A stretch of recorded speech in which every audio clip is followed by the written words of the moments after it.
This video is brought to you by Raycon True Wireless Earbuds. Stick around to hear more about them and also a special discount they're offering through my channel.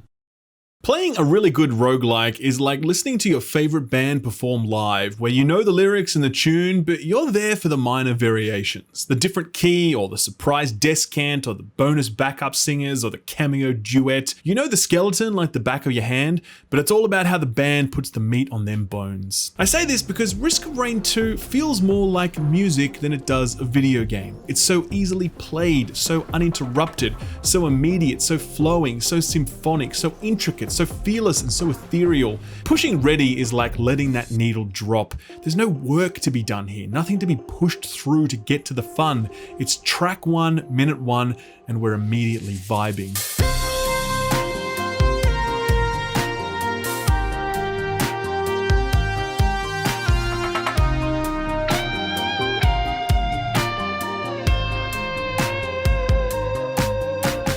If you're unfamiliar, Risk of Rain 2 is a 1 to 4 player co-op roguelike shooter. You can choose one of 10 classes, you get dropped on a planet, you kill things to collect cash, you spend that cash opening containers with items in them, and you progress as far as you can before either killing the final boss, committing Sudoku, or just dying to a one-shot, since the game's difficulty is always ramping up with every second that ticks by. Don't think of Risk of Rain 2 in these crude terms though, think of it as a vinyl, the one that you keep coming back to when you need it. It doesn't ask anything of you that you don't want to give, it just spins and thrums and coos and shreds and whispers, and his music was electric.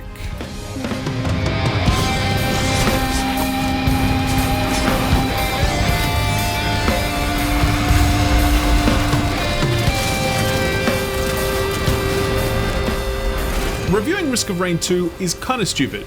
It's really good. There, review done. What I want to talk about is why Risk of Rain 2 is so good and why it feels so unique. I think there's 7 philosophies that underpin its success. They are immediacy and flow, identity, attention to detail, fearless scaling, ethereal charm, secrets, and quality. So, in the spirit of item 1,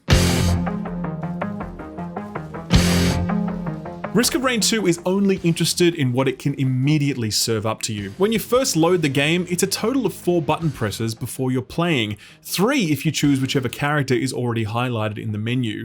From the moment the menu loads, the first world is already loaded in the background, meaning that when you hit the ready button, you're planetside within a few seconds. No loading screens. The same philosophy is applied when transitioning between worlds. When you conclude the teleporter event, the next level is loaded in the background, so there are no loading screens there either. When you die, there are no loading screens to take you back to menu. You simply hit the button, you're back at the menu, and then you can hit ready, and within a few seconds, you're back in the escape pod, completely seamlessly. The only loading screen you will ever see when playing Risk of Rain 2 is the black screen at the start of the game before the menu loads. For the genre, this lack of loading screens is unremarkable, but this is a genre that typically exists in 2D. For Hopu Studios to have created this uninterrupted experience using a 3D engine is an achievement, one that greatly enhances the appeal of Risk of Rain 2, because as you imagine playing it, you never have to imagine wading through any of the roadblocks that typically serve as mental barriers to entry. At the start of every round, Risk of Rain 2 puts you on a timer. By way of compensation, Risk of Rain 2 always respects your time.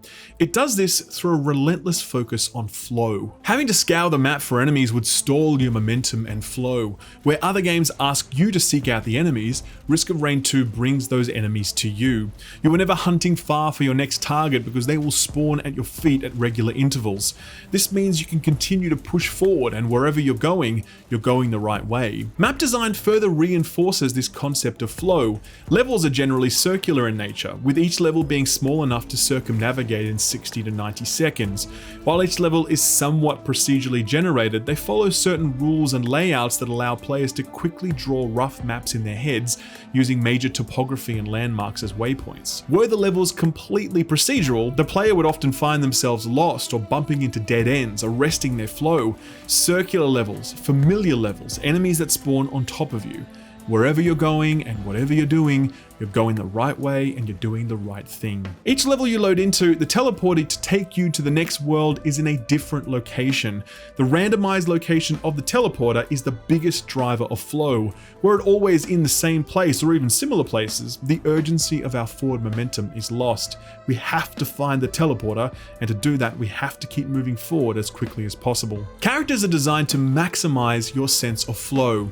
Each of them has a sprint. Most of them have some advanced movement technique allowing them to traverse space even more quickly. Many of their attacks can be performed while sprinting, meaning that combat takes place while your character is moving at top speed. This focus on flow allows for powerful contrast when that flow is interrupted. Since not all of your attacks can be performed while sprinting, it's often necessary to slow down or even stop entirely. To stop moving forward in Risk of Rain 2 is a declarative statement. To plant your feet firmly and utilize your complete arsenal is to commit yourself to a level of violence that isn't possible during the regular flow of the game. The same contrast can be found in the game's item economy.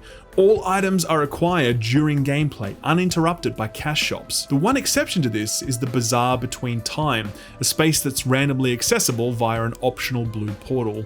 Whilst there, time stands still. Walking this space and seeing your timer frozen in place feels like you're breaking the rules of the game. Risk of Rain 2 is not interested in the before or the next, it's only interested in the now. It's only interested in getting you into the game now, gearing you now, giving you the enemy now, getting you to the teleporter now, getting you off planet now.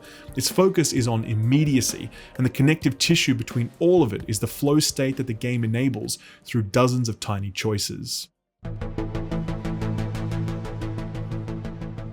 Risk of Rain 2 has some of the best class design I've seen in an action game. Each new class I've unlocked, I had to force myself to play it because I'd become so wedded to the previous class I'd just unlocked. But like clockwork, the new class would eventually win me over and become my new favorite.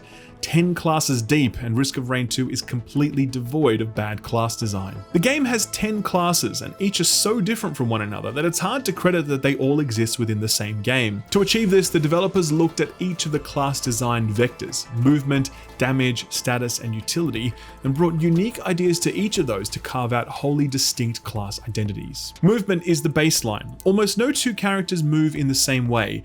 Commando can combat roll, Huntress can teleport, Multi can charge and ram through his opponents as he does so, Artificer floats gracefully, Mercenary jumps, double jumps, and dashes through his opponents to reset his dash for near unlimited aerial mobility. Loader swings like Spider-Man, and Acrid leaps like some sort of acidic Hulk. It feels good to explore space in Risk of Rain 2, and no matter how many times you've seen it before, it continues to be rewarding because the unique character movement kits afford you a different means of exploring and interacting with each environment. Searching for ledges as Loader, jumping off the tallest points of the map as Huntress, jumping straight up as Acrid to reach some impossibly high point, the movement capabilities of each character combined with randomized level design and item drops make the exploration experience feel fresh every time. Most of the classes in Risk of Rain 2 are range-based, but no two characters deal damage in the same way.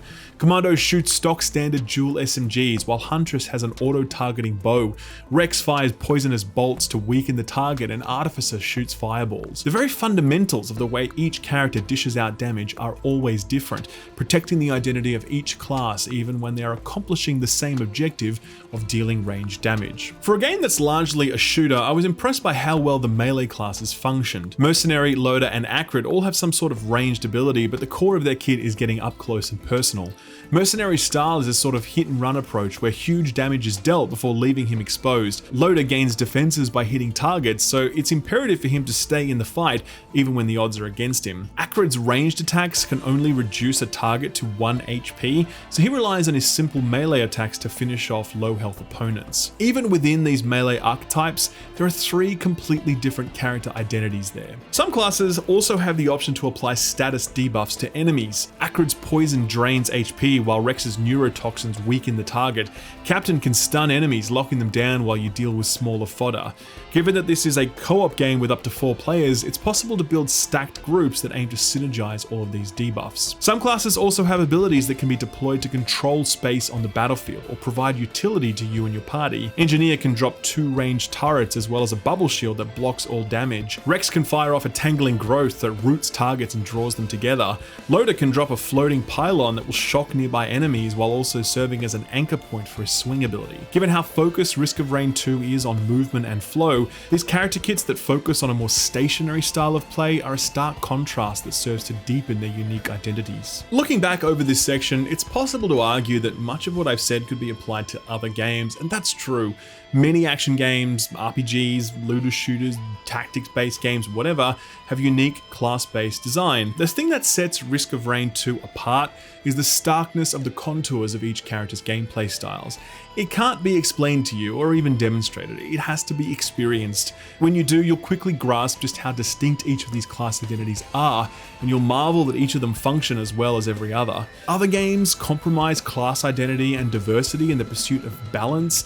Here, balance is maintained and no compromises were made along the way. Risk of Rain 2's macro game is always broad and diverse, but it's the tiny details that define it. Each class has a distinct identity and playstyle that create the broad strokes for the experience, but each kit is also layered with advanced mechanics that enable you to demonstrate mastery of the character and the battlefield as a whole. Mercenary is a good example. His sword swipe looks like a standard 3-hit combo, but the final swipe has a wider arc than the first two, allowing you to hit more targets.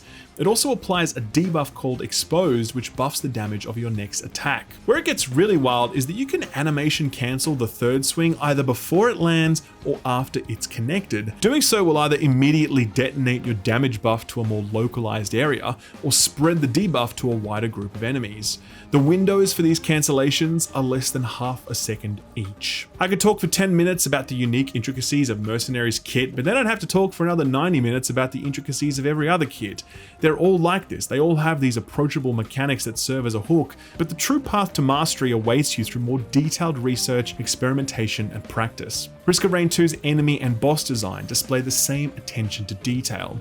Each enemy is carefully constructed. They have animations and audio cues that clearly telegraph their intent so that players can respond to them. They typically have a few tools at their disposal as well, such as these rock golems who can both target you with a laser at range or Hulk clap you if you get too close. More advanced enemies are carefully tuned to provide surprise burst damage if you're not paying close attention to them. The Elder Lemurian is particularly interesting since his surprising speed combined with his potent fire breath have ended many runs for me. Since the engage range of most characters is similar, the developers have tuned his speed and the damage of his breath to just the right level to pose a sudden threat.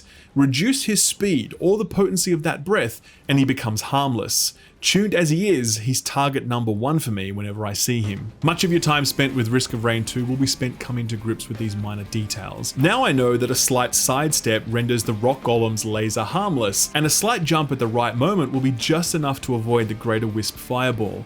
Better still, I can take in an entire screen's worth of enemies, prioritizing targets, waiting for their attacks, knowing when to hold my ground and when to retreat.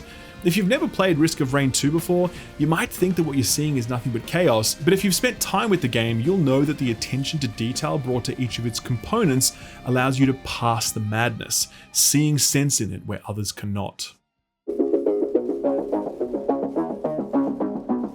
Most games are too afraid to do what Risk of Rain 2 does in every run. They're typically focused on constraining player power and progression to stop the game from breaking. Risk of Rain 2 is one of the few games you'll play where the entire point of it is to break it before the game breaks you. There are a total of 116 items in Risk of Rain 2, and your average run will see you collecting no less than about 10 or 15 of them, each of which will increase your power either a little bit or a hell of a lot. They'll buff damage, apply chain lightning, attach sticky bombs to your target, increase movement speed, fire off random missiles at targets, or encircle you in a mighty blizzard each time you kill an enemy. There's imagination and potency baked into each one. Of course, getting 10 to 15 items in a run is pretty tame. Realistically, you'd be hoping to get close to 30 or more items, with many of those being duplicates since almost everything stacks. The 15% attack speed item stacks infinitely, so if you wanted to hit 500% attack speed and you could stay in the game long enough to do it, you could. The 10% critical chance item stacks up to 10 times, meaning that if you wanted to hit a 100% chance to crit, you could. The ukulele, which applies a chain lightning effect, stacks up to 22 times, since 40 is the maximum number of enemies allowed on the map at once. It doesn't take much imagination to see how quickly player power can scale under these scenarios, but the developers weren't content with this alone. They decided to build in proc chaining for certain items, so each jump of that chain lightning actually has a chance to trigger a proc of some of the other items you've collected, meaning you're getting this exponential boost in damage output when all the stars align. Not content with this madness, the developers went a step further by baking scaling into each of the characters' kits. So again, for Mercenary, he has an attack that teleports him to an enemy where he dishes out 7 quick attacks on them. This ability scales with attack speed, so if you have 100% bonus attack speed, you'll be hitting 14 times instead of 7, all within the space of about 1.5 seconds. All told, there are 4 layers to Risk of Rain scaling. No cap on items collected, no cap on the way those items scale, procs for your procs, and character kits that scale with items. Very few games would have the balls to pile on this much power, and the god runs where you just get the right items in the right quantity and you're able to just demolish an entire screen of enemies in a split second, very few games can give you that same sense of satisfaction.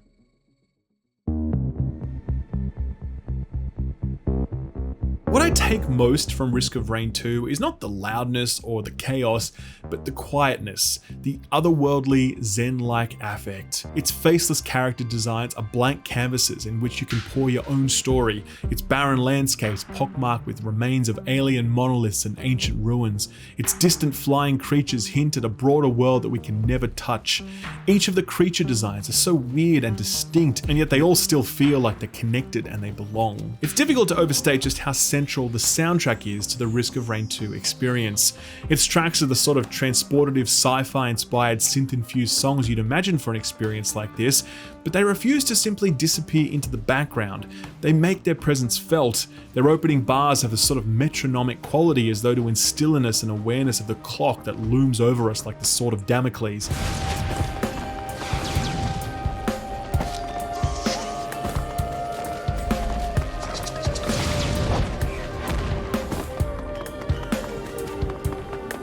As each track progresses, it builds in layers and intensity, culminating in some wailing guitar solo as if to remind us to wrap things up.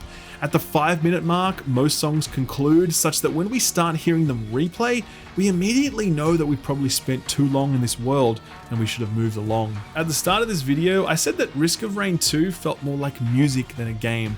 This is partly what I meant. Just as you become stronger and the game becomes more difficult, so too does the music scale, an inevitable crescendo that mirrors your broader experience. A track list playing out in 5-minute intervals, with each track familiar but always slightly different each time. If you're going to play Risk of Rain 2, do yourself a favor and don't research any part of it. Playing it for the first time feels like doing a blind run of the new Destiny 2 raid, where you'll spend just as much time hunting and exploring its secrets as you will shooting things. Risk of Rain 2's progression is often obscured by secrecy. When you first load in, you'll only have access to one character, with all the others locked away. The game will tell you how to unlock them, but its descriptions are opaque. Free someone frozen in time? What the hell does that mean? Much of it becomes clear as you play. Your first trip to the bazaar between time is illuminating, as is the first time you reach the top of the abyssal depths. Much of it will take far more time though. You might notice some strange shootable eggs on the map in one area, and your curiosity will lead you to hunt for more of them before Sepix Prime himself shows up. There are loadout options unlockable for each character, many of which I still don't know how to unlock because they seem impossible to me. They aren't, of course, it's just that I don't know how to do them yet. With over 50 hours invested, I still have not unlocked any artifacts, which are special game modifiers. I've unlocked only a small percentage of the game's challenges, many of which speak to hidden areas I'm yet to discover. To play Risk of Rain 2 is to fall into its hypnotic rhythm, to deepen your mastery of its subtle systems, but to also steadily unpack its secrets, content in the slow pace of this endeavor. There's simply no need to rush unlocking everything and finding everything when the process of doing so is this much fun. I'd be remiss if I didn't call out the sterling craftsmanship and pride that's gone into this product. I've already spoken about the seamlessness of it, where every moment is devoid of loading screens to ensure that you're never taken, even for a moment, out of the immediacy and flow that are the bedrock of Risk of Rain 2. It's not easy to do that, but Hopu did it. Risk of Rain 2 is available on all platforms. I reviewed it on PC where it ran at a rock solid frame rate. It typically averaged about 100 frames a second, but even when the action was thickest, it never dropped below 70 frames. In my entire time playing it, I never crashed once, nor did I experience a single bug. It was a perfect technical experience from start to finish. We can't take this sort of perfection for granted. Risk of Rain 2 released in early access March of last year and only released in 1.0 in August of this year. That's 18 months of newly added content and polish before the developers finally felt ready to put this out and say, yes, it's done. It's such a stark contrast to so much of what we see from AAA gaming, where there's often absolutely no commitment to quality whatsoever. The pressures there are intensified since bigger teams and budgets necessitate higher stakes, but they also have access to vastly more resources than small indie teams do. Risk of Rain 2 is another example of why the early access model should be adopted more broadly over cold launches and fake betas.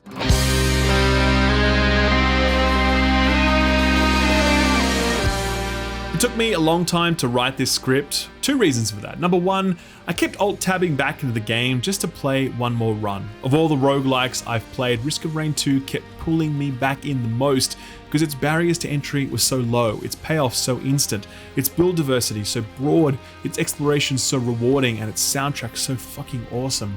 I just wanted to keep clicking ready over and over again because there was never any way I was going to have a bad time when I did so. The other reason it took so long for me to write the script is that it took me a long time to find the words to describe this experience, and even now I don't think I've done a particularly good job.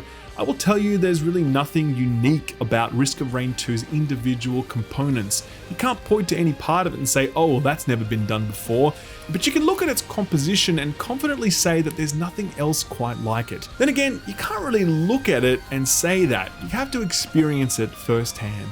That's what no review can showcase for you, not even this one. Nothing anyone shows you or says to you will give you a true sense of what it's like to play Risk of Rain 2 and fall under its spell. It's simply something you need to experience for yourself, and if you have any interest at all in anything you've seen in this video, you owe it to yourself to try it. There is very little chance that you'll be disappointed.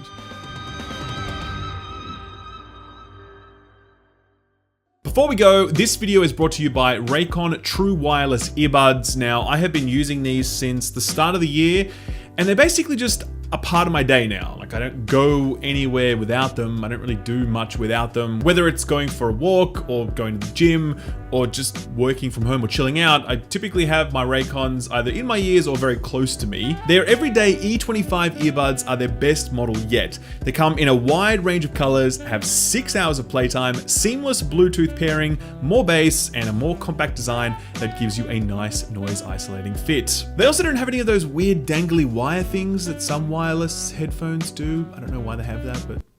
Best of all, Raycons are about half the price of other competing wireless earbuds on the market, and they sound just as good, if not better. Like, trust me, I honestly have used a few of the other ones, and they were twice as expensive, and they didn't sound twice as good. Raycons sound excellent, and they are literally half the price. It's pretty damn good value. To get 15% off your order, visit buyraycon.com/skillup, or just click the link in the description below. Thanks to Raycon for sponsoring the video, and thank you for watching it. Thanks for watching my video. If you liked it, give it a thumbs up. If you didn't, give it a thumbs down so I know to do better for next time. If you enjoyed yourself, consider subscribing, and if you really enjoyed yourself, maybe consider hitting that notification bell so you never miss a video. You can see my patrons here on the left. They're awesome. They're amazing. If you want to join them, check out my Patreon page. Thank you again. I'll see you next time. Bye-bye.